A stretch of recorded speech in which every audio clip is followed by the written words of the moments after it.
This current show is about a dead mall.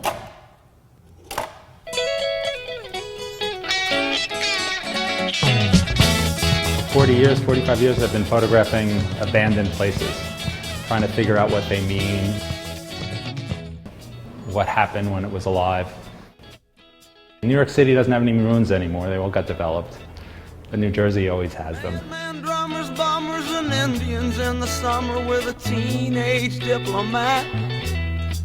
In the dumps with the For this show, I focused on Wayne Hills Mall, which is in northwest New Jersey. It was a small mall, T-shaped mall. It started closing in 2007 when different stores started going bankrupt.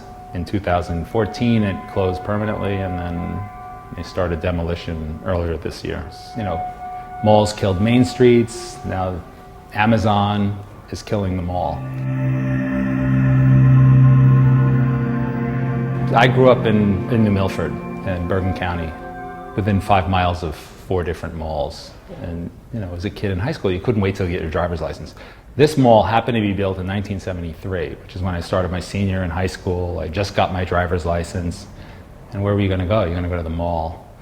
And that's where you'd hope to meet girls, and you'd go to Sam Goody, and you'd go to Walden Books and look at books and magazines, and it's kind of where you hung out.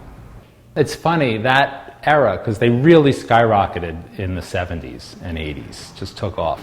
And they become part of pop culture. So you had like Fast Times at Ridgemont High.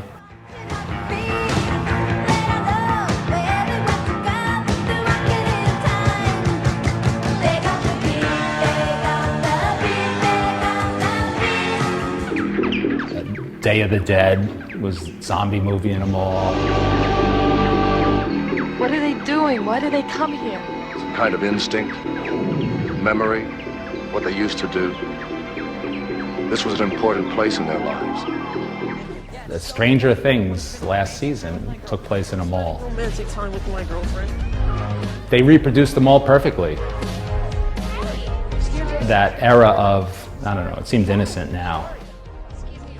And here's one of the ghost signs on top where it's like you can barely see Payless Shoe Source. They're bankrupt. Photo Center 2000. I love this. This closed early because they were still selling film. Well, I think the Sam Goody one is one that appeals to a lot of people. And, there wasn't a Sam Goody in the mall where I grew up, but there was a store just like it. In all the malls throughout the country, they might not be exactly the same store, but there's a store that has black light posters, and there's a store that has greeting cards, and this store that has luggage, and they're all kind of the same. So looking at these photos, it's really easy to identify them with the particular mall that was around in our youths. Every mall's got like some stellar architectural feature. When you walk through the mall, it's not you walk into this big open space, and then this is the ceiling. So to take this photograph, I laid on my back on the ice and in the water. Just shot a super high resolution photo with like a few hundred images, just in a, just and then the computer will stitch it all together into super fine resolution. There's actual windows around, surrounded by fake green plants, plastic plants that are still alive in the mall because it's all plastic. And a lot of the ceiling tiles are falling, but they're ceiling tiles mimicking a sky. I wanted to anchor this, give people a place to anchor the experience of a mall, because we all have different experiences. And I thought music, 1973, would be the perfect thing, because music brings back so many memories. It's kind of like a lot of emotional content and just hearing the song. I basically put together like the top 100 albums of 1973 on vinyl.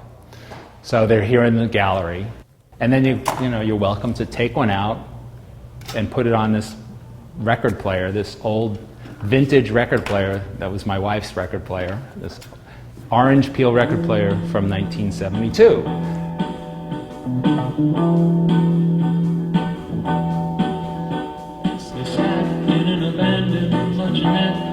I'll dig deep into archives and newspaper archives, what happened there. I'll talk to people that used to be there.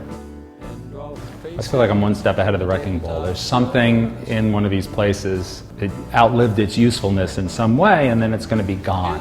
And then when it's gone, nobody will remember anything. And that's the way I approach my work. Wherever I go, I try to find something, you know, some value, something honorable, something important that was there happening that's going to be erased. I almost use the photographs to seduce people into a story that's more important than the image itself. Busy in the back, his hands covered with gravy.